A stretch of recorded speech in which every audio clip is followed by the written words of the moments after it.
Hello, welcome back. It's time for Customers Who Click. Today's guest is Paul Davis from Shoe Size Me, which is an AI shoe sales assistant. It's a really cool tool that will help you find the right size of shoe based on the other shoes that you buy. But that's not where the experience stops with them. They are a bigger part of the customer journey, and they also help customers find other options for shoes. So Paul and I have been chatting for a while before we decided to do an episode. And I was really fascinated when he mentioned these dead-end experiences. That's something that so many brands are affected by and really need to be fixing, but kind of don't even really think about. Before we get Paul on, this episode is sponsored by me. I help D2C brands acquire more customers without spending more on ads through conversion optimization and marketing automation. If this is something you're struggling with, or if you just fancy a chat and some ideas, drop me a message on LinkedIn or email me, will@customerswhoclick.com. Let's hear from Paul now. Hi, Paul. Thanks for joining me today. Do you want to quickly introduce yourself, a bit of your background and how you've got to where you are today? Yeah, hi. My name's Paul Davis. I'm the Chief Commercial Officer for Shoe Size Me. We are a business based out of Switzerland. We've got an office in Barcelona, and we're focused on the e-commerce market, helping people sell more shoes online. Seems like it's a difficult market, and it seems like it's a worthy thing to approach. Yeah, absolutely. I know I've had problems buying shoes online, but it's just so much more convenient than going into a store. It's funny. I went into a store in Amsterdam the other day and was doing a video because we were comparing the in-store experience to the online experience, and it was fascinating. We actually played it back to the brand we were talking to, and I think it was quite eye-opening for them. One of the other big things was, maybe skipping ahead a little bit, but the differences in conversion rates between the in-store and the online is just profound. So the average conversion rate in a store is between 10 to 20%. Average conversion rate online is between 1 and 2%. There is a profound difference. And I imagine that conversion rate goes up a lot when a salesperson actually interacts with a customer, rather than just leaving them free in the store. Yeah, I mean, obviously that I think we've all experienced those really good customer, interactions with somebody in a store who was really kind of like a product expert, but probably also a person expert. That they know how to approach somebody, they know how to help them. They're not just trying to make them buy something. They're actually trying to help them, educate them about the thing that they're about to do. And I think that kind of like that positivity. It just works. I mean, it's worked for thousands of years. Probably the thing that I enjoy the most if I'm buying something, somebody actually giving me some expertise. I always think that's interesting.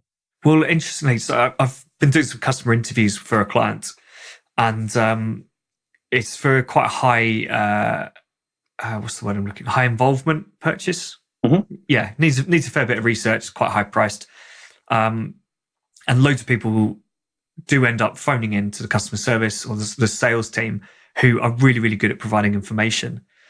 And what I suggested today was when someone's building this custom product, which is made of various components, so you have to have an understanding of all these different components, having a line at the top which says something like, don't worry, when you complete your purchase, one of our engineers will check your build to make sure it all works well, to make sure it's actually something that will work.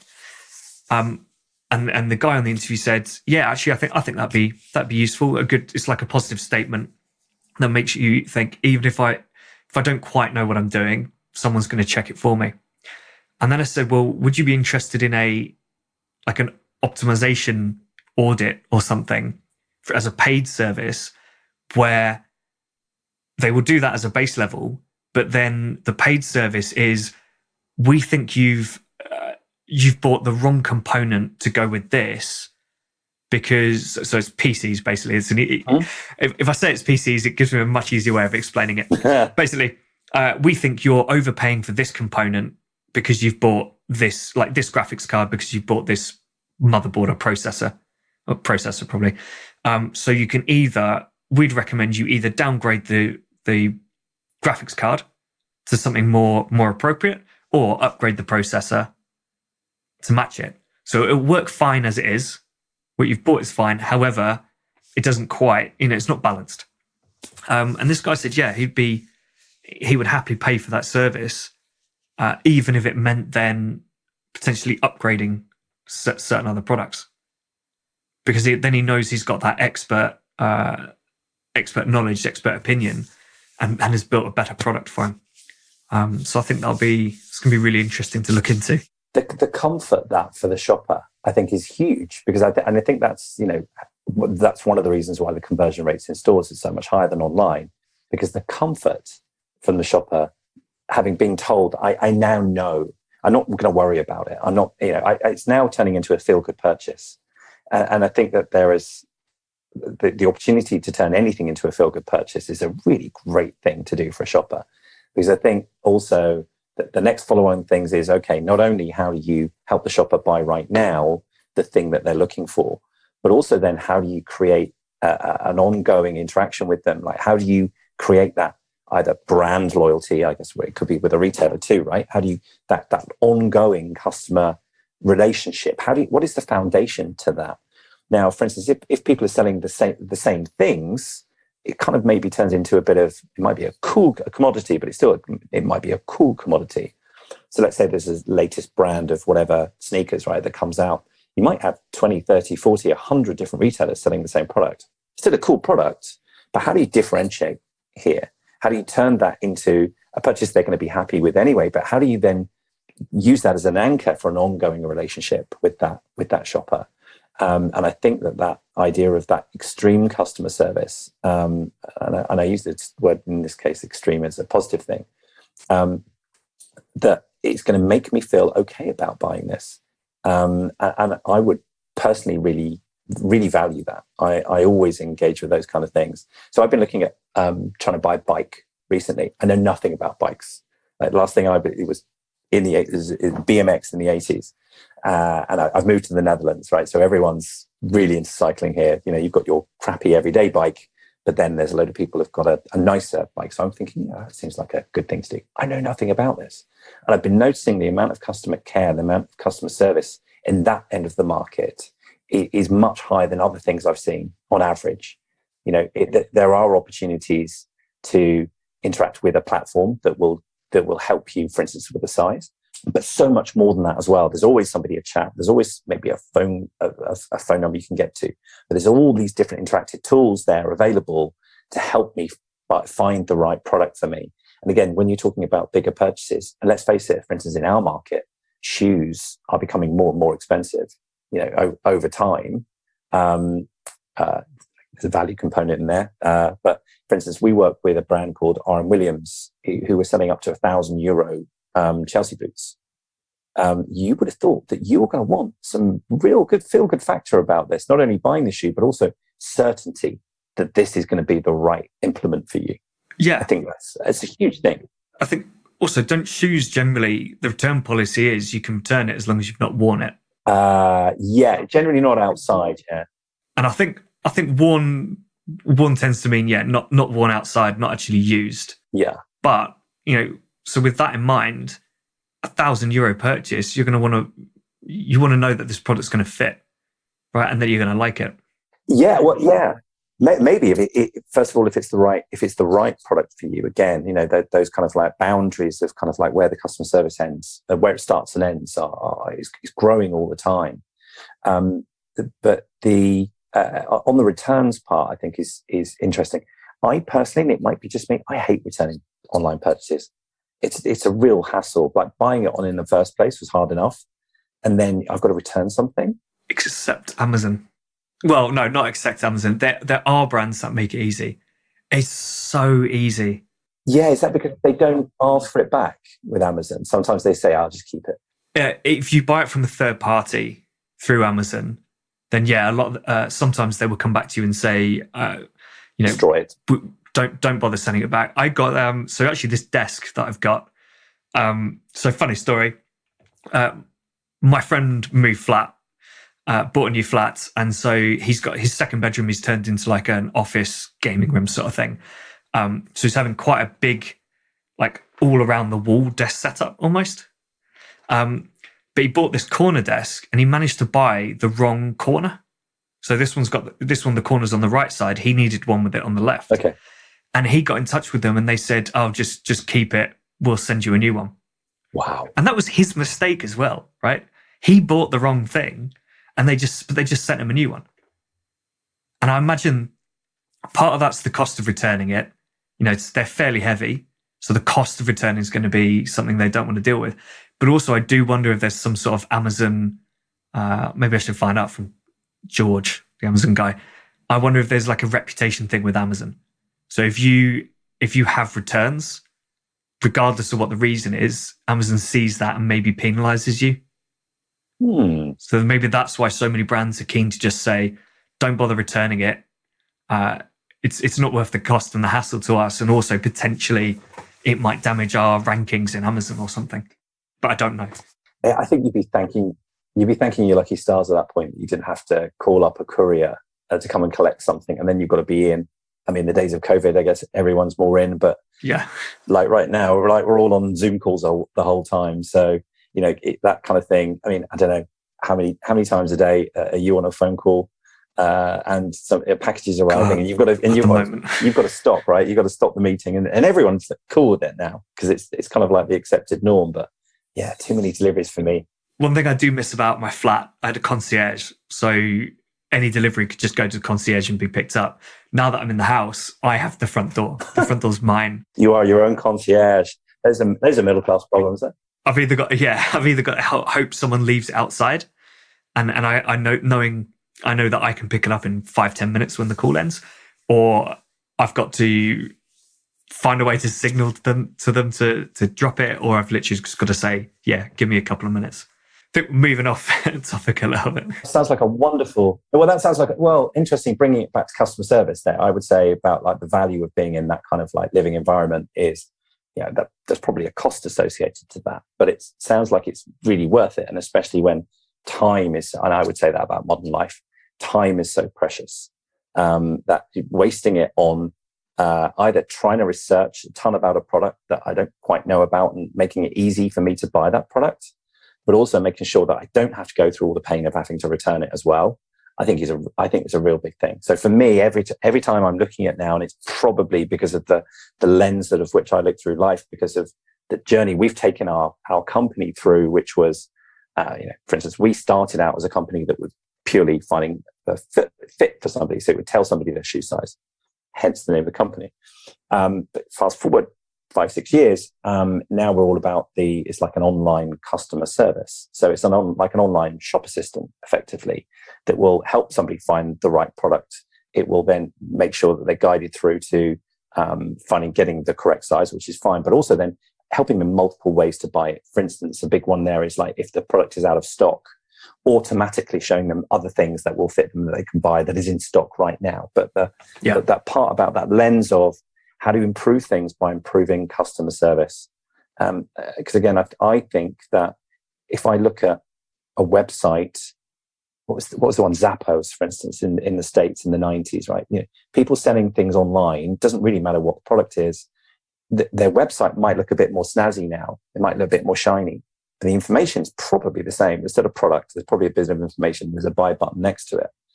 That actually started happening in the 1950s and 1960s with those catalogs. I think it was like Grattan's catalogue or something, or in England, you and I are both Brits, Littlewood's catalogue, for instance. That if you look at that, a web page, a website, an e-commerce platform is generally that in the sky. Like, where's the customer service here? Like the age of technology should be doing more than just making it more accessible so I don't have to go home to get the catalogue. I can get the catalogue on my phone or my PC. But also providing a bunch of extra customer services to make it easier to buy things. Time is precious. A lot of people buy stuff on the bus, on the train, waiting for somebody, picking them up outside of a car, or do the research. Right. So you might be doing the research on the train or whatever, and if you're struggling to find the information there, ideally you'd want a customer service you can speak to. I'm not a big fan of live chat on my phone. Partly because when I'm on my phone, I like the ability to switch apps very quickly. Right. So, I can having a look at a product and then suddenly switch to WhatsApp, check messages, whatever. But with live chat, you feel as though you have to sit there constantly. But where was I going with that information? Well, Well, it was about the actual telephone part on your, like, even though you're holding a phone, right? You're used to speaking on it, but are you really that comfortable with speaking on it? Like, hold on a minute, I'm just trying to do some research here.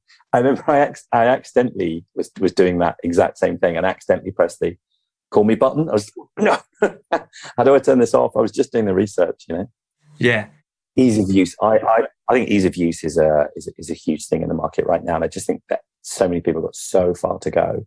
But that's a good thing, right? Because everyone thinks that like e-commerce is, it must be at its peak, especially after COVID. It must be at its peak. Everyone was shopping at home, but it's like if you think about the additional experiences that you can give to shoppers to help them buy online, there's so much more to go with this. This is effectively in the dark ages. This is, as I said, a catalog in the sky. If you provide those extra customer experiences, those extra help, that ease of buying, I think e-commerce has just got so much further to go. I think we're really in the infancy right now.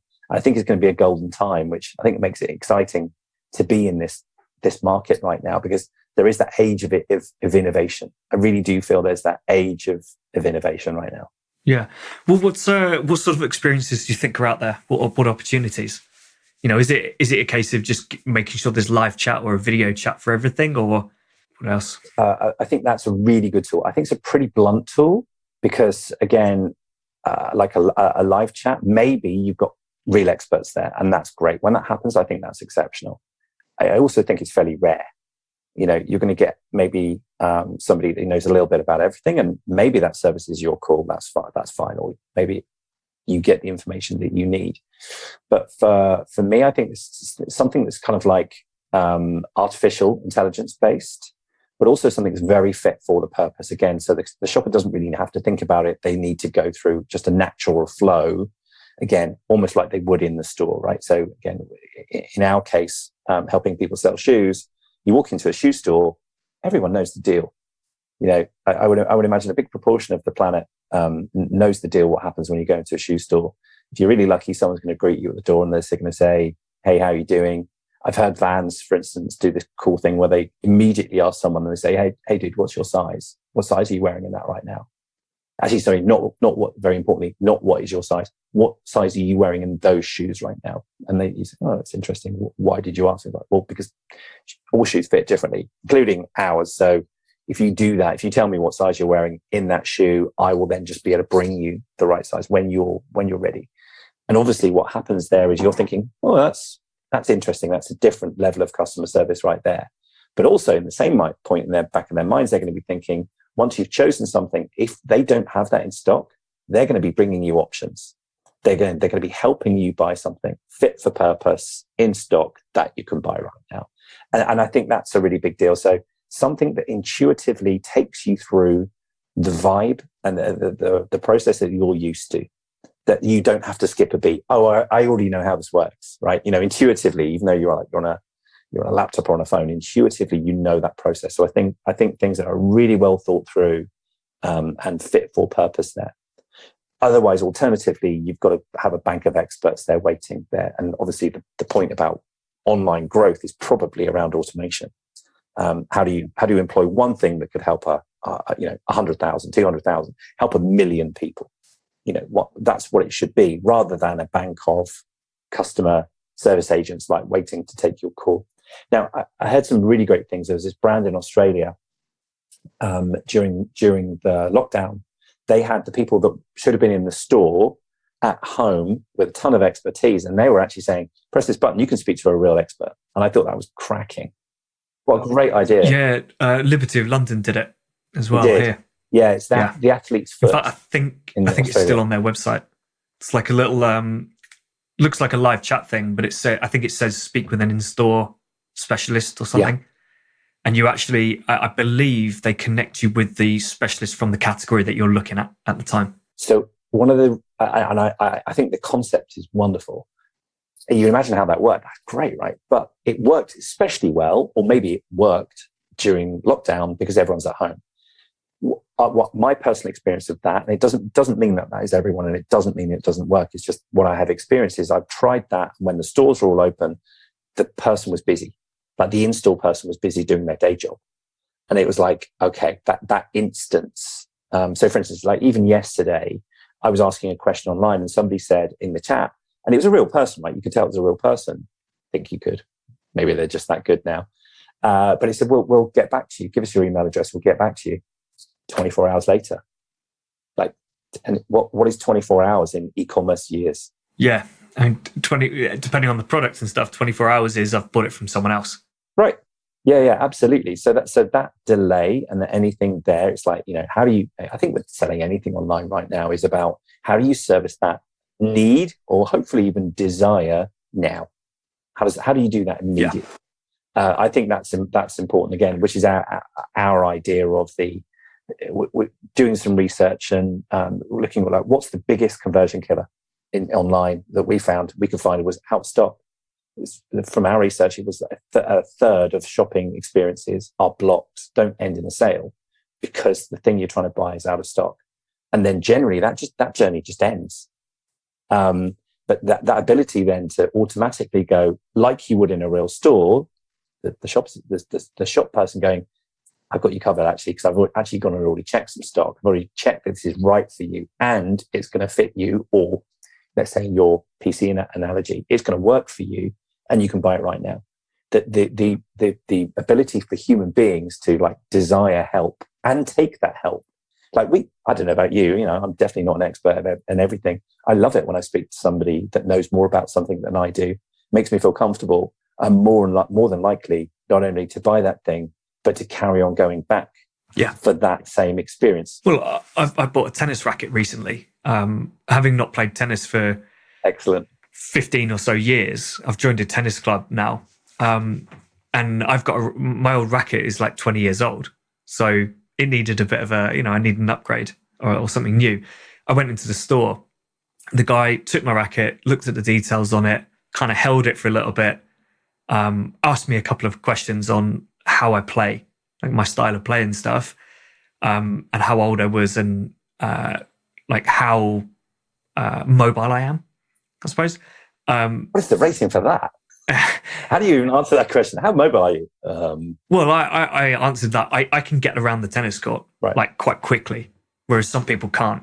So that determines the type of strings you want and the weight of the racket and things. And he pulled off about 3 or 4 rackets off the wall, got me to hold each of them. And I went, I don't really have a clue what the difference is between these. And he said, in that case, have this one. And it was might have been the cheapest one or the second cheapest one. And he said, for the extra 40 quid or something, you're not really good. For someone who's so new back to tennis, you're not going to notice the difference between these 2 rackets. So not only did I have the experience of an expert saying, cool, I'm going to get you the product that's right for you, but he also gave me alternatives and then downsold me. You're definitely buying that product and you are definitely going back. Like if you had any other these needs, that is the perfect shopping experience, apart from if they gave you an ice cream. Yeah. There's actually a little cafe in there as well. So coffee's better. It doesn't really fit with the tennis vibe, does it? Giving people ice cream, but you know what I mean. But yeah, I mean, I'm absolutely going to go back there next time I need a tennis racket because that guy clearly knows what he's talking about. Whereas the bad experience I had was, I think I left a live chat message on one site. No one got back to me. Another site had WhatsApp as a contact method. So I added the number to my phone, messaged on WhatsApp, could see that the account was online, never received a message back. You feel unloved? Not even late. No. Just never. Yeah. And so I was like, I really liked the fact that they had WhatsApp there. I was like, this is good because for me, that's like live chat, but better because I can come back to it when I want. Right. And it should work like that for them, right? If I disappear for a bit and stop responding, they can just wait for me to pick it up again. So it was like an ideal situation. I wonder what the reason for that was. Well, I know that I'd feel betrayed. I'd feel hurt. The founder has popped up as a recommended friend on Facebook.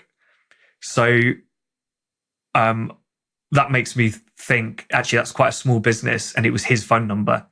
Okay. So he'd put his own phone number on there, or as the brand, but that phone number just happened to be linked to his Facebook account.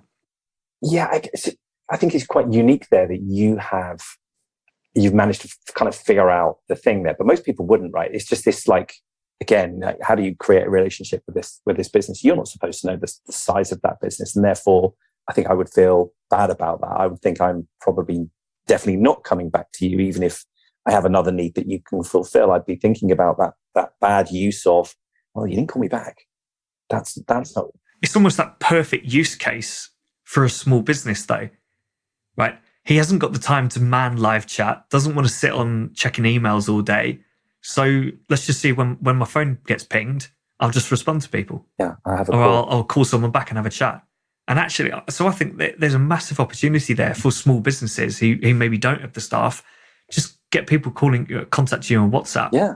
And then, you can jump between conversations quite quickly. But he left it. See, there's at some point he's going to grow big enough, and therefore he's going to go back to the automation part. And this reminds me. So we deal with a company. There's a company based, I think it's Pasadena, just outside of LA. The most awesome name. So they sell cowboy boots, and you'll be able to tell by the name of the company. So they're called Yeehaw Cowboy, and it's run by this guy called Jose, and he's just a powerhouse. Like, every conversation with him is a delight.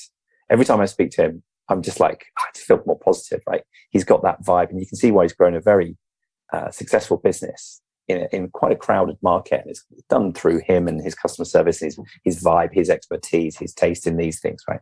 It's really good. And but he was growing a relatively large business, and he was the customer service. And he said, if I allow this to happen here as a business owner now, not as a shopper, I'm just not going to grow my business. I've maxed out. Like, I'm always taking these calls and customer service.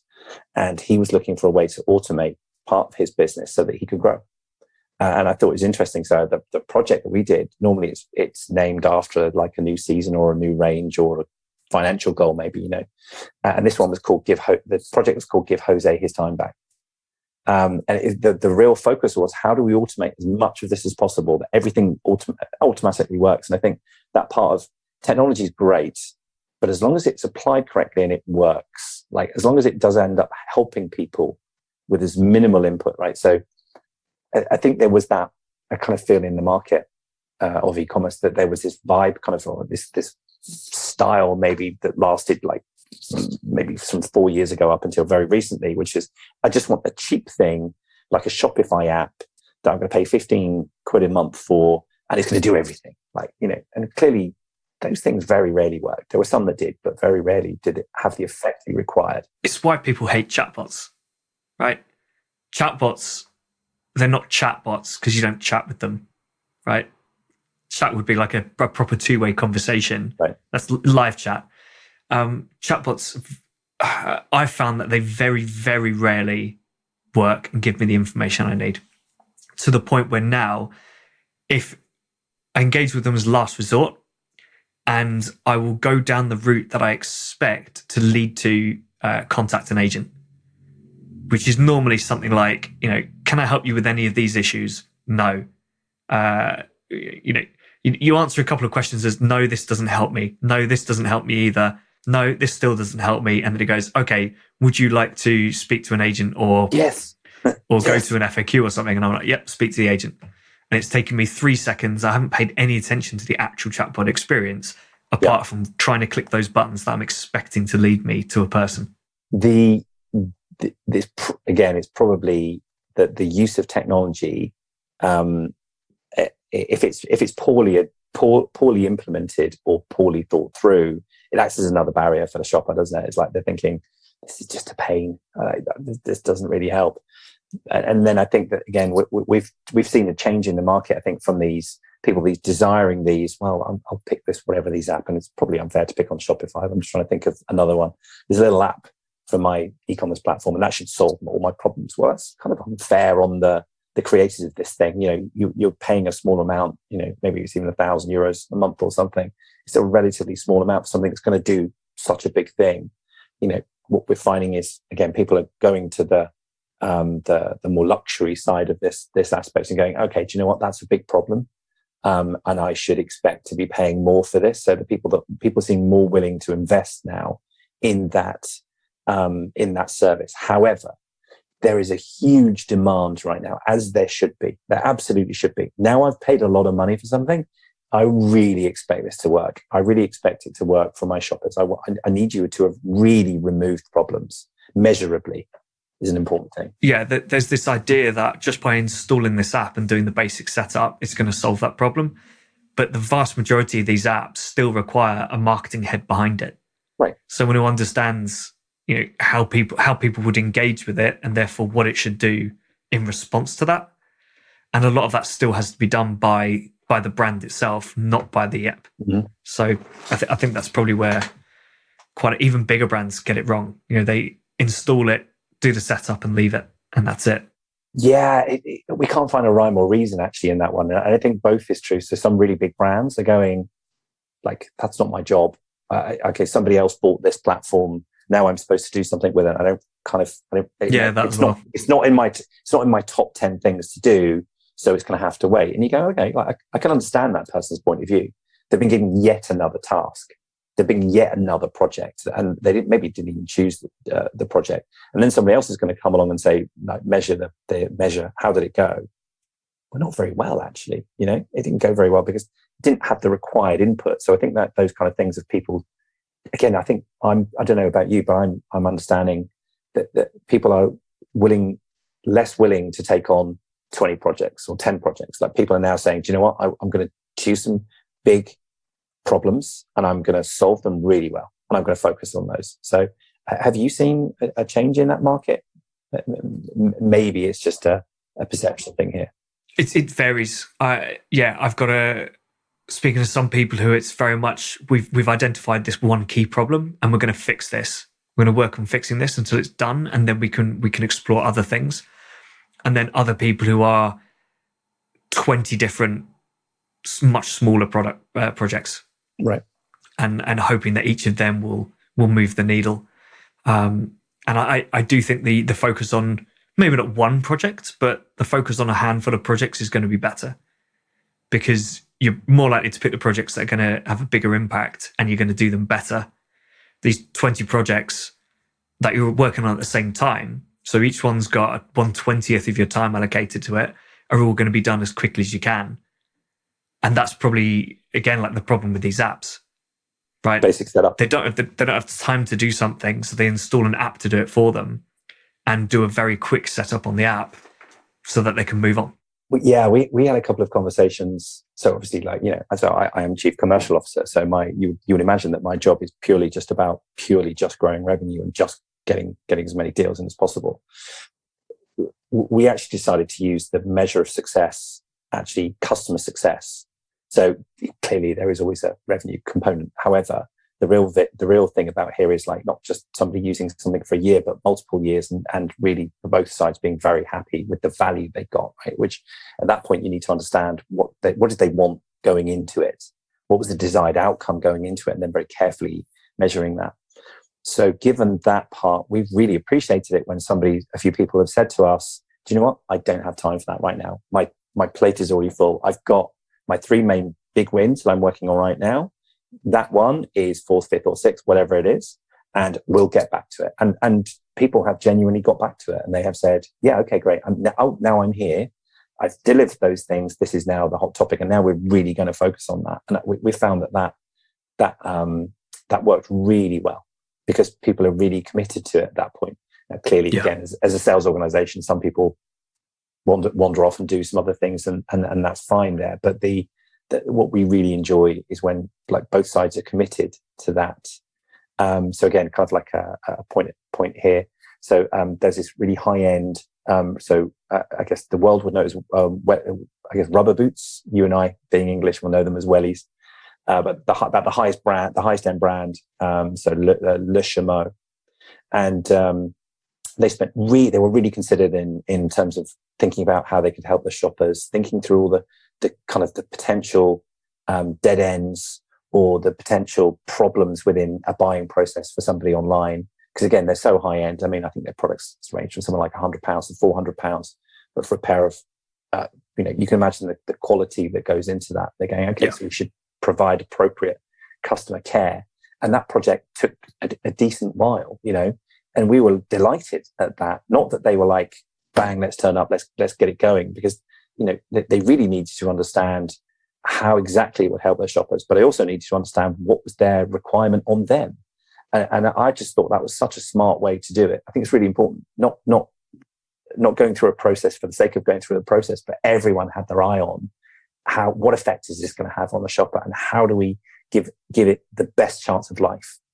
It was, really, really very a very good experience all round. Actually, it's interesting seeing, retailers who sell the same brands as everyone else, and one retailer will do a absolutely fantastic job of selling you that product.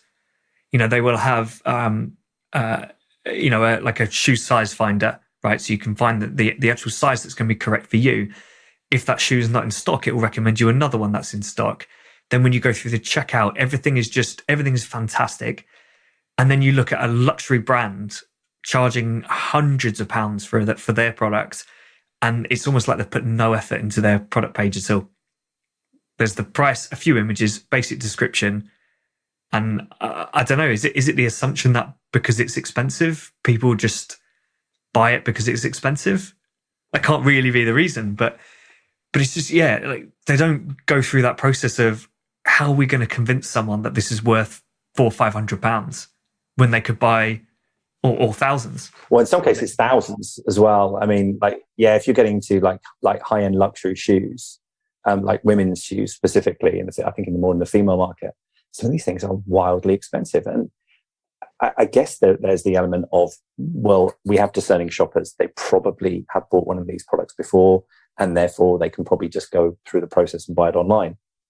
However, that's great. Apart from, what about growth? Is your growth plan just to sell more to the same people, or are you going to expand your market? For instance, like RM Williams, amazing in Australia. The growth plan is a lot of it is, I mean, there's a long way to go in Australia, but also the growth plan is international, and acquiring new shoppers, acquiring new customers for life, and that's great. I think if you walk into one of these, I mean, we could think of any brand we wanted, but if you walked into one of their shops, you would be dazzled by the shopping experience you probably get. And you go, okay, this feels appropriate. That shoe is 1,000. That shoe is 1,500. Okay, that feels appropriate. Very deep carpets. And then you go online, it's going, here's a picture of the shoe, or here's a picture of the product. Nothing else. It's really strange. And I understand the minimal elegance. I understand the power of design. And sometimes you go, that is beautiful because it's a minimal experience. I understand that. However, when things have got a very specific function, for instance, in your PC analogy, that's got a function in some way. It has a use. The other ones would be things like, again, luxury, in this case, footwear or any kind of like apparel. That has a very specific use. I would imagine that you want it to be perfect if you're going to be getting rid of that amount of money. The other actually part is the performance aspect. So if you're thinking of any product that has a performance element, so again, in our world, running shoes, for instance, or football boots, or kind of any kind of team sports, you would imagine then people are buying them not because just their old pair's worn out and they're replacing them. Very often these things have got a very functional thing. They're expecting to be better. Like somebody's buying a new pair of running shoes. They're expecting it to not only make their experience better, but their performance better. Well, I'm sure on the Nike website and probably some others, they do categorize them as, particularly football boots, like power, pace, precision, probably. And so depending on what sort of player you think you are, you're going to pick one of those, and then they might go into some sort of detail on each product to make you go, okay, so this particular shoe is the one for me. I think people are going kind of like, so that's great around the product, but again, it's a bit bitty, is what I would say. And the things I've seen, it's a little bit bitty. It's a bit start and stop. Okay, so they're gonna guide you maybe to some of the right products, and that's good. It's different from from a real experience, right? Where somebody would really be asking you questions, like for instance, in your case, right, about your mobility or your style of play or whatever. Those are real things. Very difficult to do that online. But when somebody nails that, they will absolutely dominate that market. And I think that there's the thing, right? The ability for players in the marketplace to really start dominating through that customer service. I really truly believe that exists. And it's quite interesting that some of the brands that you would think do give an amazing in-store experience, give a very basic experience online. I'm not quite sure why that is. Is it because they don't need to? Is it because it's just too hard to tackle right now and they haven't figured out how to do it? Is it because they're working on other things? I don't know. I'm sure there are some very valid reasons there, but I think that gives some other players in the market the ability to maybe catch up or even overtake by really focusing on that customer experience. Yeah, I guess it's potentially a lack of technology until recently. So some of these things, if you're thinking, well, like Clark's, for example, the shoe store. I remember going in there every year as a kid to get my school shoes. Everyone does. You have someone come up, amazing, measure your feet, come back with 3 or 4 different shoes for you to try. Talk to you about, check the width, really detailed experience. But years ago, even now really, but a couple of years ago, you would have been thinking, well, how do we replicate that experience on site? Or how do we give any sort of experience that's relatively similar to that online? Right. So that people, without speaking to someone and having someone do that, have that comfort of still having that experience online that says this is going to be the ideal shoe for you and the size for you. And now that's obviously what you guys provide, but other stores as well. So John Lewis as well, right? I'd say John Lewis is another example where the in-store experience is really good. You get people coming up to you basically as soon as you walk in, asking you if you need any help. What are you looking for? But the online experience, there's nothing. They don't even have a live chat. They're my favorite in-store. I used to live in London, and it was, if you really wanted to go and learn about something, you would go there because they've got department experts, and they were just also so nice as well. And it was just so easy. Again, it was an easy shopping experience. They've got their guarantee and stuff at the end as well. But it was about the product expertise, the product help, the customer service. Everything turned into a feel-good purchase. Yeah, it really didn't matter if you were in the department, if you're in the basement and you're looking at like homeware, or at the top and you're buying sports or whatever, or anything in between. Anything you bought, you felt good about, and it's really interesting. The differences there. Again, everyone in England, in the UK, will have experienced that. A lot of people would have experienced that Clark's experience. I had it as a kid, and it was always kind of like really like it's so vivid, like burnt into your memory. I used to work for IBM, and so Clark's were a client of mine back at when I was at IBM, and going down to their head office in the middle of nowhere. I think it's in Frome in Somerset. And you go, if you're going from London, it's going to take you about 4 or 5 hours to get down there. But again, you get down there and go, the passion that everyone's got for that. We felt it as kids in the store. Going to the head office, you could tell they still had it, which is wonderful. I think so. I think it's a truly wonderful business. I have looked at their website, and they've decided not to provide those kind of customer services on the website yet. Again, I'm not sure of the reasons for that. Is it because they just don't think it's possible? I'm not sure, but it feels like a bit jarring to me. Like, where's the match? Where's the balance? Yeah. I mean, for instance, they've been really coming back into fashion as well, like the desert boot. Is it called what's the model called? Really, I wouldn't know. There's like the suede desert boot. I saw Raheem Sterling advertising some, actually. They're like really, really cool now. Again, I really wanted a pair. I don't know what size I would need to buy in that. I've got no idea. I don't think they've got a shoe finder as far as I can see online, so I'd have to buy it in store. Yeah. And that's kind of like probably a lost purchase for somebody that really wants to buy. I actually see people talking about them on LinkedIn all the time. It's really funny. Oh, like LinkedIn? On LinkedIn, yeah. Yeah, there's this whole fanboy part of Clark's on LinkedIn. They're really, I think they're reimagining themselves as a business. Some of their products and product ranges are really innovative now, like really quite cutting edge stuff. How do they go and reach that new audience? Yeah. Challenge for lots of businesses. Yeah, it is. Cool. I think we're just about to run out of time. So just before we wrap up, is there anyone in the D2C marketing space that you'd like to go for lunch with?